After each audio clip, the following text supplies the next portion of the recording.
स्वस्तिस्तु महामाये श्रीपीठे सुरपूजिते शङ्खचक्रगदाहस्ते महालक्ष्मी नमोऽस्तुते।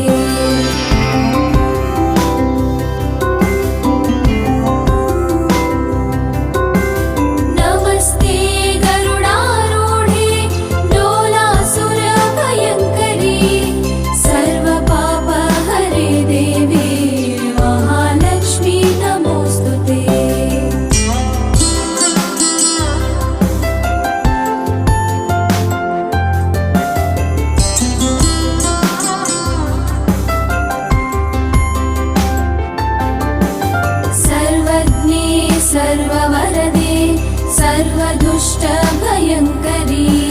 सर्वपापहरे देवी।